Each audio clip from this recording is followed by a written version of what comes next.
జిల్లా వ్యవసాయ శాఖ కార్యాలయ ప్రాంగణంలో నూతనంగా నిర్మించిన సమావేశ మందిరం కృషి భవన్ ను జిల్లా కలెక్టర్ హిమాంశు శుక్లా ప్రారంభించారు.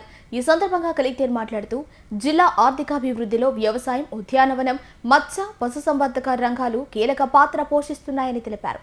జిల్లా స్థూల దేశీయోత్పత్తి జీడీపీలో ఈ రంగాల వాటా సుమారు 34% ఉండగా జిల్లా జనాభాలో దాదాపు 60% మంది జీవనోపాధి కోసం ఈ రంగాలపైనే ఆధారపడుతున్నారని పేర్కొన్నారు.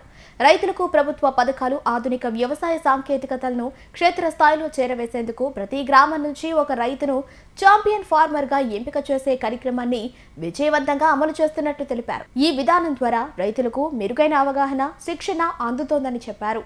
జిల్లా వ్యవసాయ శాఖ కార్యాలయ ప్రాంగణంలో నూతనంగా నిర్మించిన సమావేశ మందిరం కృషి భవన్ ను జిల్లా కలెక్టర్ హిమాంశు శుక్లా ప్రారంభించారు.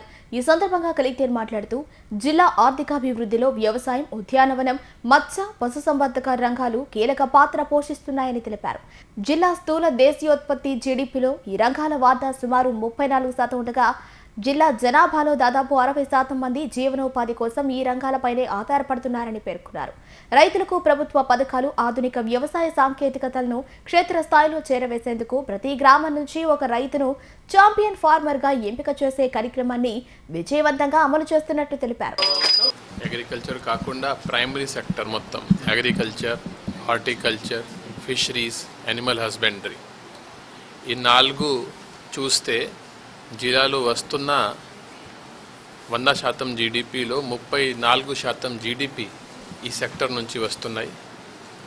జిల్లాలో ఉన్న ప్రజలు ఇంచుమించుగా 27 లక్షల్లో 60% ఈ ప్రైమరీ సెక్టర్ మీద ఆధారపడి ఉన్నారు.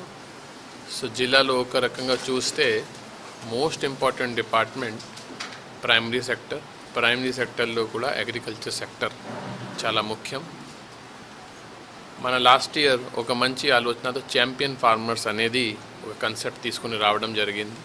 దీని కింద జిల్లాలో 700 గ్రామం ఉంటే ప్రతి గ్రామం నుంచి ఒక ఫార్మర్ని ఛాంపియన్ ఫార్మర్గా ఐడెంటిఫై చేసుకొని వాళ్ళ ద్వారా మనకి దగ్గర ఉన్న మంచి స్కీమ్స్ కానీ, మంచి ఇన్నోవేటివ్ స్టెప్స్ కానీ క్షేత్రస్థాయికి ఎలా వెళ్ళాలి అనేది ఆలోచనతో ఈ కాన్సెప్ట్ తీసుకుని రావడం జరిగింది. మా జేడీ అగ్రికల్చర్ కానీ, డీడీ హార్టికల్చర్ కానీ, ఏపీ ఎంఐపీ కానీ, JD animal husbandry, JD fisheries అందరూ ఒక టీం లాగా పనిచేస్తున్నారు. అదే క్రమంలో ఈరోజు అంటే మనకు ఒక ఇన్ఫ్రాస్ట్రక్చర్ కూడా ఉండాలి.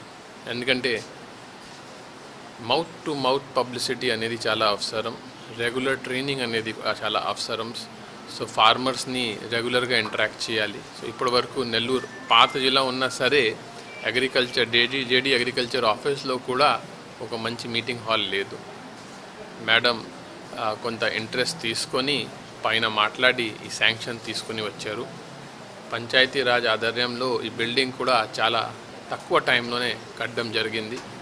దీనివల్ల చాలా లాభం ఉంటుంది. ఎందుకంటే మేడం ఆఫీస్కి చాలామంది ఫార్మర్స్ వస్తారు, చాలామంది చాలా ఇష్యూస్ మీద కూడా అవగాహన కల్పించాల్సింది వస్తుంది. ఈ మీటింగ్ హాల్ వల్ల ఈ మోస్ట్లీ ఎవరు సీనియర్ ఫార్మర్స్ ఉన్నారు, ఈ ప్రోగ్రెసివ్ ఫార్మర్స్ ఉన్నారు, ఛాంపియన్ ఫార్మర్స్ వాళ్ళతో రెగ్యులర్ మీటింగ్ పెట్టవచ్చు. ఏడీస్తో మీటింగ్ పెట్టినప్పుడు కూడా కొంచెం మంచిగా ఉంటుంది. మెసేజ్ కొంచెం ఫాస్ట్గా ఫీల్డ్ స్థాయికి వెళ్ళడం జరుగుతుంది. సో ఈ ఆఫీస్ ఇన్ఫ్రాస్ట్రక్చర్ డెవలప్మెంట్లో ఈ క్రమంలో ఈ హాల్ కట్టడం అనేది చాలా సంతోషమైన విషయం. ఇంకా రాబోయే రోజుల్లో ఎలా ఈ 60% పాపులేషన్ కోసం ఎలా పని చేయాలి, దీని మీద ఇంకా స్టెప్స్ తీసుకోవడం జరుగుతుంది. సో ఖచ్చితంగా మేడం చాలా కష్టపడి పనిచేస్తున్నారు. మిగతా ఆఫీసర్స్ కూడా వాళ్ళు సపోర్ట్ చేసుకొని గవర్నమెంట్ ఆలోచన అంటే మ్యాక్సిమం ఈ ప్రైమరీ సెక్టర్ కానీ, ప్రైమరీ సెక్టర్లో వాల్యూ అడిషన్ కూడా ఇప్పుడు రాబోయే రోజుల్లో చాలా ఫోకస్ ఉంటుంది. సో దానికి మనం తయారవ్వాలి.